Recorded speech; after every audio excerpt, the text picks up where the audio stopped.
Rocky Top may be at the top, but when the clock hits zeros between the hedges, they might just hit rock bottom. I'm Dylan Hildreth. This is the Dylan Hildreth Show. Make sure to like the video. Really helps out the algorithm. Make sure to hit the subscribe button. Helps me out a lot. And make sure to check out my podcast, the Ohio State Michigan podcast. It's on all the podcast networks. Yada, yada, yada. Now, let's get into this game. Really jittery. Really excited for this game.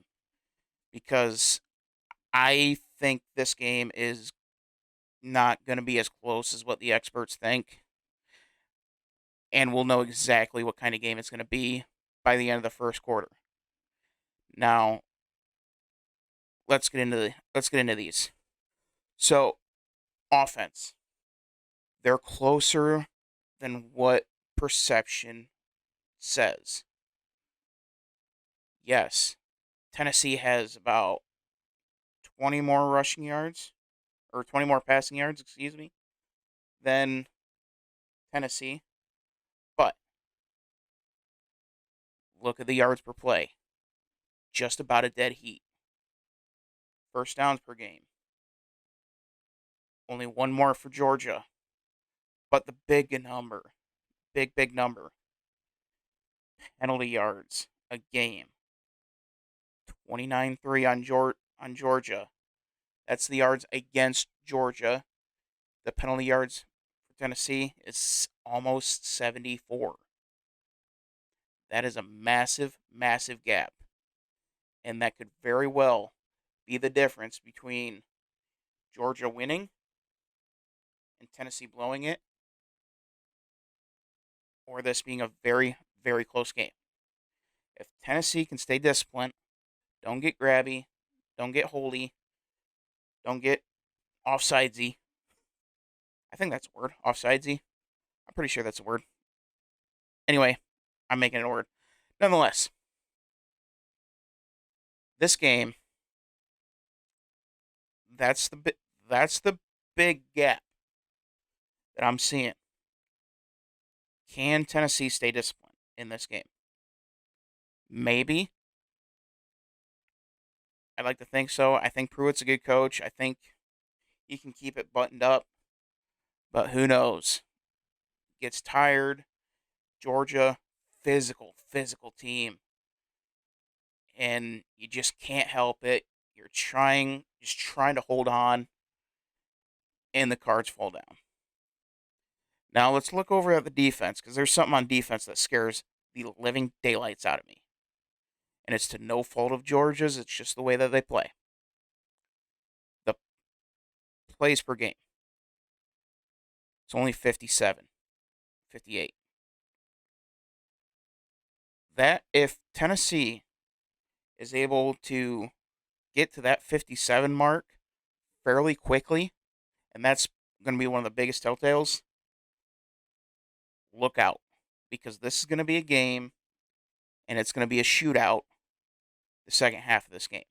If they can get to 57 fairly quickly. If they can get it to mid to late third quarter, fourth quarter is going to be nothing but fireworks. Now, the disparity is a lot greater than what I even expected.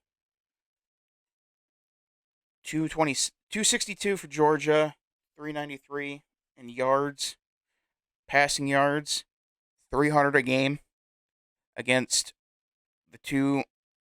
Georgia, with Georgia having three of the biggest matchup nightmares in Kenny McIntosh out of the backfield, Brock Bowers, who I think is the greatest tight end to ever walk through college football, and Darnell Washington, who is really damn good as well.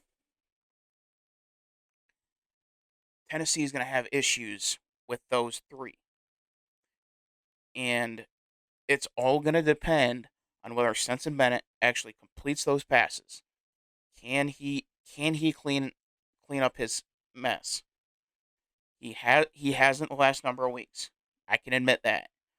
But that is a massive, massive problem that Georgia is not going to be able to afford in this game. Stetson has got to clean it up make those easy throws, and just let the offense work.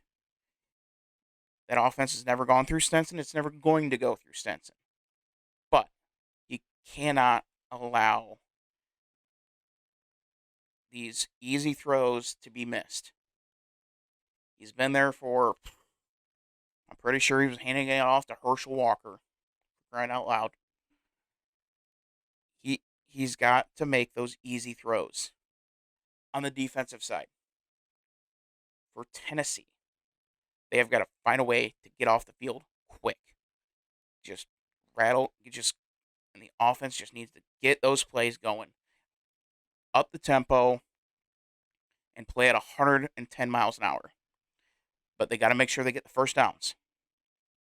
If they're going 3-and-out quick, because this game, in my opinion, it's either going to be first to 100 or first to 10. It can be one of those games. And if it's the first to 100, then yeah, Tennessee's going to be be right in their realm. But if Georgia's able to slow this game down and keep the play count down, then Tennessee's not going to be able to take advantage late in games on a tired defense. Whereas Georgia, they're going to be able to. I think time of possession is going to be the biggest key in this game, along with the penalty yards. But time of possession, quality drives, that's going to be the big key in this game. Because if, say, Tennessee comes out and Hendon Hooker connects with Hyatt, massive, big yard strike, and then Georgia comes out and runs an 8-minute drive and scores a touchdown. And then Tennessee scores again, quick. And then Georgia gets the ball for another 5, 6, 7, 8-minute drive. That's going to come back and bite Tennessee. They have to play a little bit of control, but they also have to hurry the offense and get plays in. 3 yards, 3 yards, 3 yards, 3 yards, 3 yards. That's what they have to do in this game. Georgia, don't be turning the ball over. Don't be playing with the throttle. This is an empty the playbook game. And Georgia hasn't, I don't think they've gone to page 5 yet of their playbook. This is an empty the playbook. Cannot take a chance on this game playing with the throttle. They've been playing with the throttle all year long. We've seen it against Kent State. We saw it a little bit with Samford. The only time they really throttled up was late against Missouri, the halfway through the third quarter and on against Florida, and early on against Oregon. They're not going to be able to play with the throttle in this game, I don't think. Maybe late, depending on the situation, but Georgia will. I think Georgia ends up winning this game potentially by 2 scores. I think Tennessee, their big crowning moment of the year was against Alabama. Alabama played their worst game in a decade and a half. And it still took Tennessee a missed field goal and 2 moonshots and then a last-second field goal. As much as it looks good on paper, it does not look good in reality. The reality is that's not a great win to hang your hat on. We won because Alabama played their worst game in 15 years and we just barely snuck by. That's not something to hang your hat on. And that's been my biggest bone of contention with everybody saying, "Oh, Tennessee's going to win this game. This offense is going to go off." Bryce Young, without any weapons other than Gibbs, his that halfback, shredded this defense. Whereas Stenson, he's not even in the same stratosphere as Bryce Young, but he's got weapons. He's got the best weapons in college football in Brock Bowers and in Darnell Washington. And again, this is the most physical team in the country.